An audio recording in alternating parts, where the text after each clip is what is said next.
Hello दोस्तों, toppers cos academy के YouTube channel में आपका स्वागत है। मैं तिलक शर्मा। तो लास्ट क्लास में हम लोगों ने कवर किया था डाइस पासे के कॉन्सेप्ट को। तो जितने भी आपके बेसिक कॉन्सेप्ट थे, रूल थे, चाहे वो क्लोज डाइस को लेकर हों या ओपन डाइस को लेकर, उन सभी को हमने लास्ट क्लास में कवर किया था। आज की क्लास में हम लोग बात करने वाले हैं किसके बारे में, डाइस को लेकर जो भी एमसीक्यू आपके एग्जाम में पूछे जा सकते हैं और कितने टाइप के आपके क्वेश्चंस होते हैं जो कि एग्जाम में पूछे जाते हैं अक्सर कर।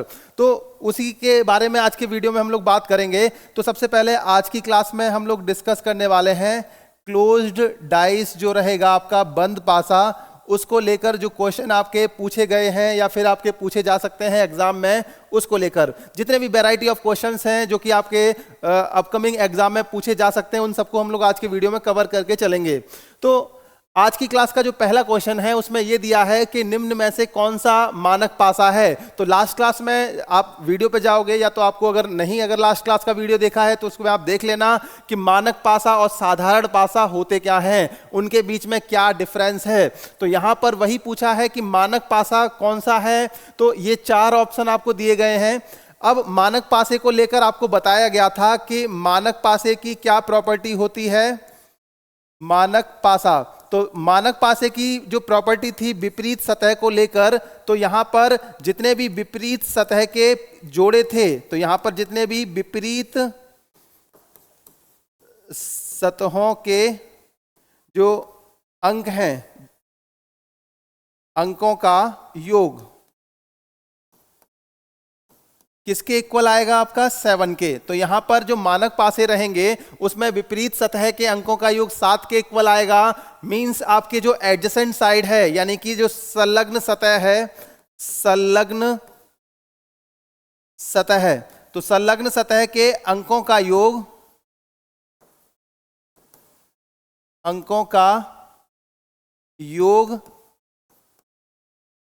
7 के बराबर नहीं होता।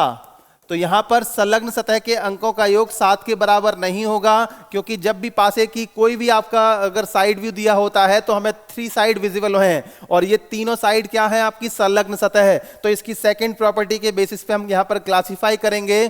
5 और 2 ये देखो 7 के इक्वल हो गया। तो ये वाला पासा कौन सा है, साधारण पासा, मानक पासा तो नहीं है। दूसरे में जाएंगे तो यहां पर 6 और 1 का सम 7 है, तो ये भी आपका मानक पासा नहीं होगा। इसके बाद यहां पर अगर हम तीसरे पासे की बात करते हैं तो यहां 1 और 4 का सम 5 है, 4 और 2 6 होता है। तो यहां पर कोई भी दो सतह के अंकों का योग 7 के बराबर नहीं है। मतलब ये हमारा क्या है, मानक पासे की प्रॉपर्टी को सेटिस्फाई कर रहा है। इसके बाद लास्ट ऑप्शन में देखोगे तो 4 और 3 का सम 7 है, मतलब ये भी मानक पासा नहीं होगा। तो पहले वाले क्वेश्चन का जो आंसर आएगा वो सी ऑप्शन सही हो जाएगा। चलते हैं इसके बाद सेकंड क्वेश्चन पर। दी गई स्थितियों के आधार पर ज्ञात करो 3 के विपरीत कौन सा अंक होगा। तो यहां पर जब हम इन दोनों स्थितियों को देखते हैं तो जब भी आपका कोई भी पासा गिवन होता है, अगर मान लो क्वेश्चन में नहीं दे रखा है तो हमें उसे एज ए साधारण पासा कंसीडर करना है।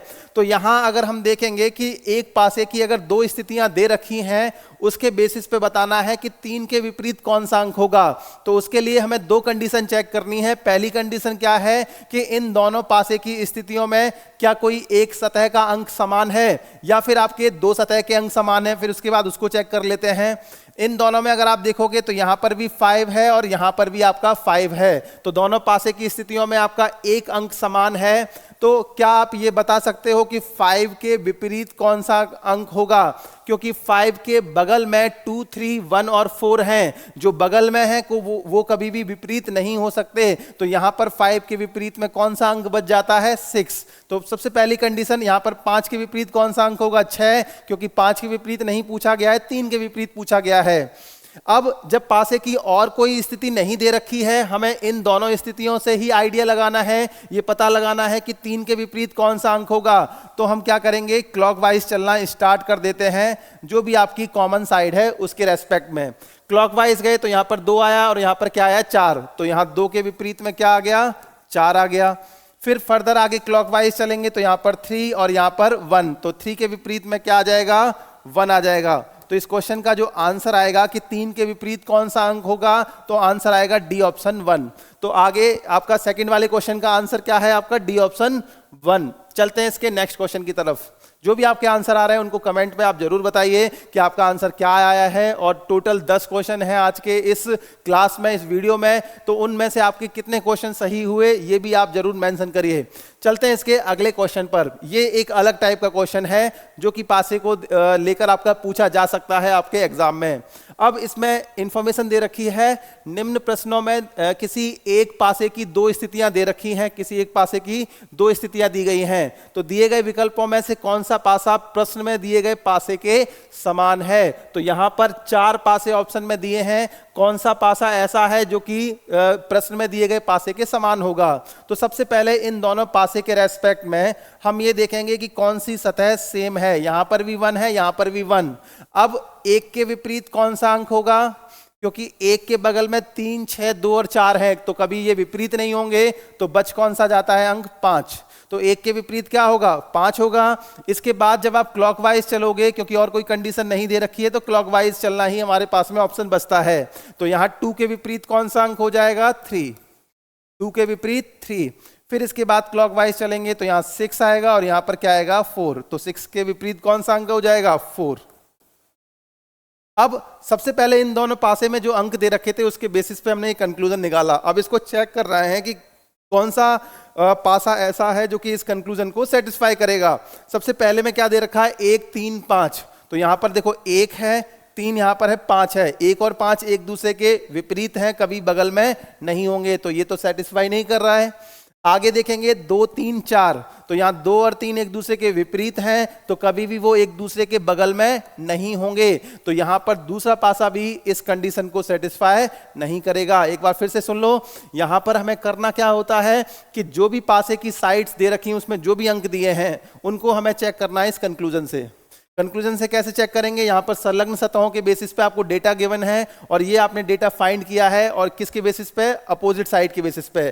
तो जो विपरीत है वो कभी भी बगल में नहीं होगा। तो यहां पर 1 और 5 एक दूसरे के विपरीत थे, कभी बगल में नहीं हो सकते। उसी तरह इस क्वेश्चन में यहां पर आपका 2 और 3 एक दूसरे के विपरीत है, कभी भी बगल में नहीं होंगे। तीसरे ऑप्शन में चलते हैं। तो 3, 5 और 6, देखो 3 यहां पर दिया है, 5 यहां पर, 6 यहां पर, तो कोई भी अंक एक दूसरे के विपरीत नहीं है, मतलब ये कंडीशन सेटिस्फाई कर जाएगी। आगे देखोगे 2, 4 और 6, तो यहां 4 और 6 एक दूसरे के विपरीत हैं, तो ये भी कभी बगल में नहीं होंगे। तो इसका जो आंसर आएगा वो सी ऑप्शन सही हो जाएगा। अब इसी के जैसे आगे के 2 क्वेश्चन और हैं, ठीक है। अब यहां पर इस क्वेश्चन में क्या है कि नंबर्स के स्थान पर आपको अल्फाबेट्स दे रखे हैं, तो कोई दिक्कत वाली बात नहीं है। अल्फाबेट दिए हैं तब भी आपका क्वेश्चन बड़े आराम से हो जाएगा। तो इस क्वेश्चन में अगर हम बात करें तो अल्फाबेट्स के रेस्पेक्ट में आपको ये बताना है कि कौन सा पासा दी गए पासे की स्थिति को रिप्रेजेंट करता है, यानी कि इसके समान है। तो इस क्वेश्चन में जब हम बात करेंगे कि यहां पर आपकी कौन सी सतह समान है, यहां सी है और यहां पर भी सी है, क्योंकि ए से लेकर आपका हमने स्टार्ट किया है, तो ए से लेकर हम कहां तक गए, एफ तक। तो सी के बगल में ए, बी, डी और एफ है, तो यहां पर सी के अपोजिट में कौन सा अल्फाबेट बचता है, यहां बच जाता है आपका क्या, ई। ठीक है। अब आप कहोगे सर ई क्यों लिखा आपने और अल्फाबेट क्यों नहीं लिखे, क्योंकि यहां पर ए, बी, सी और सी, डी, एफ, यानी कि आपका ए से लेकर एफ तक के अल्फाबेट्स की बात की गई थी। तो सी के अपोजिट क्या हो गया, ई हो गया। अब हम चलेंगे क्लॉकवाइज, क्या आएगा आपका ए और यहां पर क्या आएगा, डी। तो ए के अपोजिट में क्या आ जाएगा, डी आ जाएगा। इसके बाद जब हम आगे चलेंगे तो यहां बी आएगा और यहां पर क्या आएगा, एफ। तो बी के अपोजिट में यहां पर क्या आ जाता है, एफ आ जाएगा। तो सबसे पहले हमने यहां से कंक्लूजन निकाला, अब इस कंक्लूजन को इन ऑप्शन पे अप्लाई करना है। पहले सी, डी, ई देखेंगे तो यहां पर सी और ई एक दूसरे के अपोजिट हैं, कभी बगल में नहीं हो सकते। दूसरा option A, D, E, A, D एक दूसरे के अपोजिट हैं, तो कभी बगल में नहीं हो सकते। तीसरा ऑप्शन बी, डी और एफ, तो बी और एफ एक दूसरे के अपोजिट हैं, कभी बगल में नहीं हो सकते। तो लास्ट वाले को चेक कर लेते हैं, ए, बी और ई। तो यहां पर ए है, यहां पर बी और यहां पर ई, तो कोई भी एक दूसरे के अपोजिट नहीं है, तो आंसर क्या आएगा इसमें, डी ऑप्शन। तो फोर्थ वाले का आंसर डी ऑप्शन सही हो जाएगा। फिफ्थ वाले क्वेश्चन की अगर हम बात करें तो फिफ्थ क्वेश्चन में यहाँ पर सेम वही क्वेश्चन है। आपको इन दोनों पासे की स्थितियों के बेसिस पे आपको ये देखना है कि जो भी आपका कंक्लूजन आ रहा है वो कौन सा ऑप्शन ऐसा है जो उस कंक्लूजन को सेटिस्फाई कर रहा है। लेकिन इस पासे में आपको एक डिफरेंस नजर आएगा पिछले वाले क्वेश्चन के रेस्पेक्ट में कि यहां पर आपकी दो सतह समान हैं, जैसे 2 और 3, और यहां पर भी 2 और 3। ठीक है, तो ये कुछ अलग है, ठीक है, पिछले क्वेश्चन से। तो 2 और 3 आपकी ये क्या है, कॉमन साइड्स हैं, तो बच जाती है कौन सी साइड, 5, और 5 के विपरीत कौन सी साइड बचती है दूसरे पासे की स्थिति में, 4। तो 5 के विपरीत क्या आ जाएगा, 4 आ जाएगा। इसके बाद अब 2 और 3 जो बच गए, इनके अपोजिट में हमें एग्जैक्टली नहीं पता लगा कि कौन सा अंक है। हो सकता है 2 के अपोजिट 1 हो, या हो सकता है 2 के अपोजिट आपका 6 गिवन हो। अब ये आपको इंफॉर्मेशन पता है, इसके बेसिस पे आपको देखना है कि कौन सा पासा ऐसा है जो कि इस कंडीशन को सेटिस्फाई करेगा। इसमें सबसे पहले ऑप्शन में 4, 5 और 6 दिया है, तो यहां पर 4 और 5 एक दूसरे के अपोजिट हैं, कभी बगल में नहीं हो सकते। दूसरे ऑप्शन पर आते हैं, 1, 2 और 3। देखो 1 यहां पर दिया है, 2 यहां पर और 3 यहां पर, मतलब 2 और 3 में कोई एक अंक तो ऐसा होगा जिसके अपोजिट में 1 आपका पक्का होगा।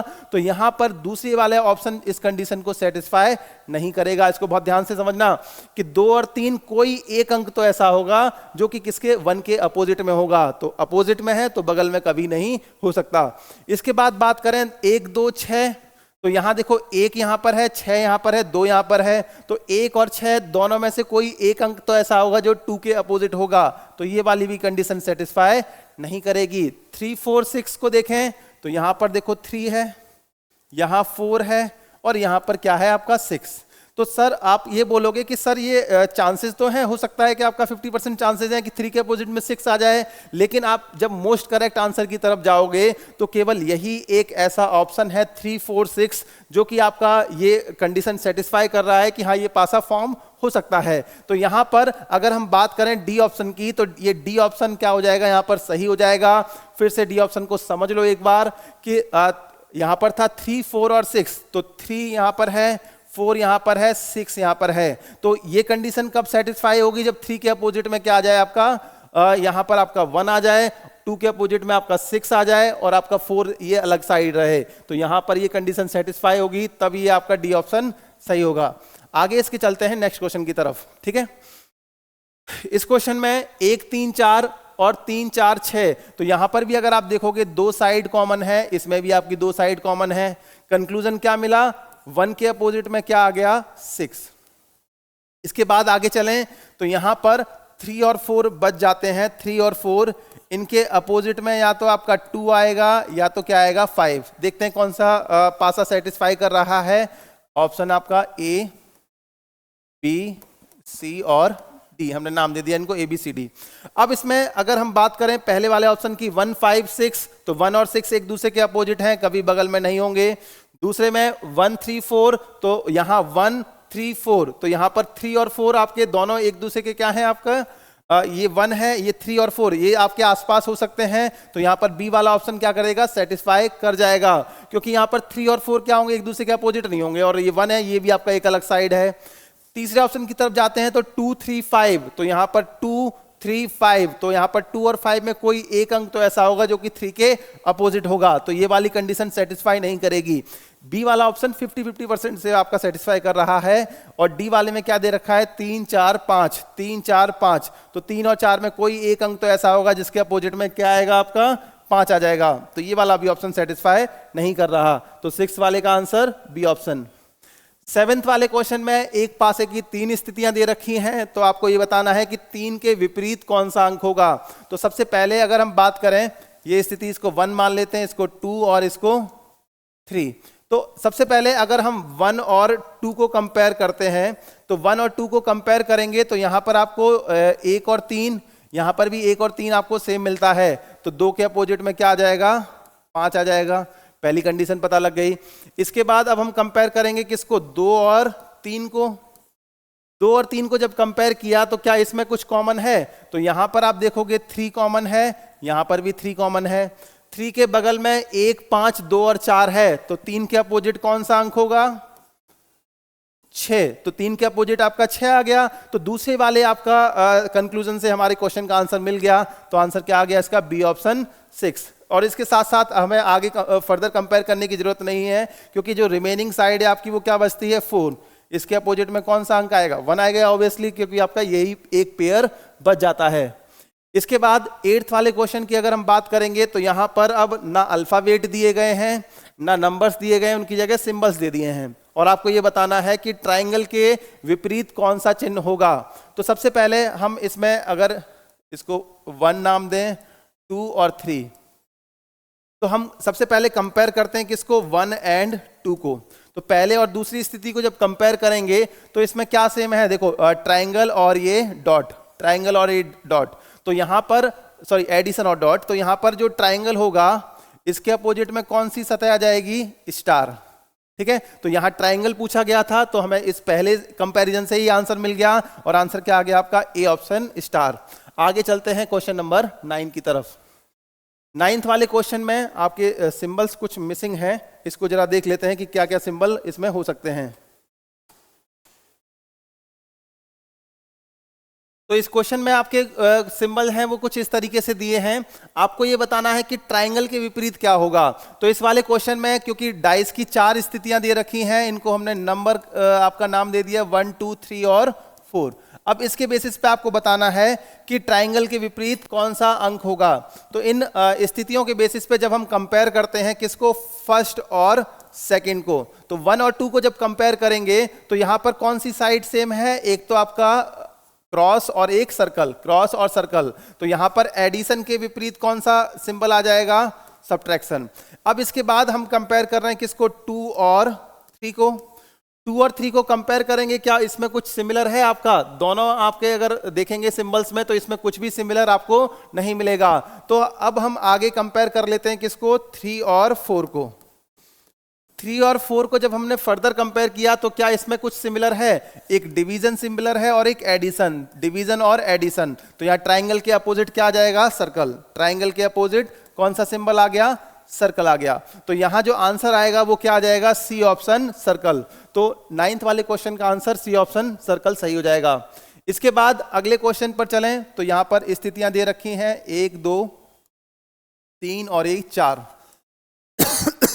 अब इस क्वेश्चन में सिंबल की जगह आपको कलर्स के नाम दे रखे हैं और कलर्स के बेसिस बताना है आपको कि लाल रंग के विपरीत सतह पर कौन सा रंग होगा। तो इस क्वेश्चन में जब हम कंपेयर करेंगे किसको? पहले और दूसरे को। फर्स्ट और सेकंड को जब कंपेयर करेंगे क्या इसमें सिमिलर है? बैगनी और नारंगी, बैगनी और नारंगी मतलब पीले के विपरीत क्या आ जाएगा? नीला।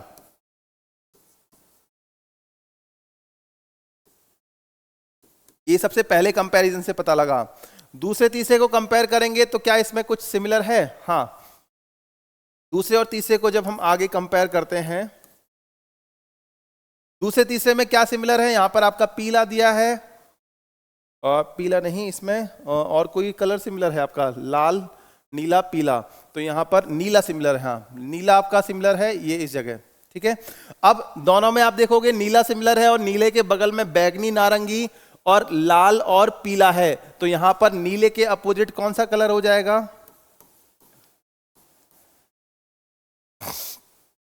बैगनी भी है आपका, बैगनी, नारंगी है और लाल है और पीला है। तो कौन सा बच जाता है? हरा। तो नीले के अपोजिट क्या आ जाएगा? हरा आ जाएगा। तो यहां नीले के अपोजिट क्या आ गया? हरा आ गया। अब बच जाता है कौन सा रंग? लाल। और लाल के विपरीत कौन सा रंग अब बचता है यहां पर? बैगनी। तो यहां जो आंसर आएगा वो क्या आ जाएगा आपका? बैगनी। तो इसका आंसर सी ऑप्शन सही हो जाएगा। तो 10th वाले क्वेश्चन का जो आंसर है वो सी ऑप्शन सही है। तो ये क्वेश्चन आपके जो थे वो सारे क्लोज डाइस को लेकर थे। इसके नेक्स्ट वीडियो में हम लोग ओपन डाइस के क्वेश्चंस को डिस्कस करेंगे डिटेल में और उनके जितने भी वैरायटी ऑफ क्वेश्चंस हैं उनको सभी को हम लोग नेक्स्ट वीडियो में आपका डिस्कस करेंगे। तो आज की क्लास के लिए इतना ही। अगर क्लास पसंद आई हो तो इसको आप लाइक जरूर करिए और अपने दोस्तों तक शेयर करिए। और अगर आप SSC GD या फिर NTPC एस्पिरेंट हैं तो इन वीडियोस को फॉलो करिए, आपको एग्जाम में जरूर हेल्प मिलेगी। Thank you.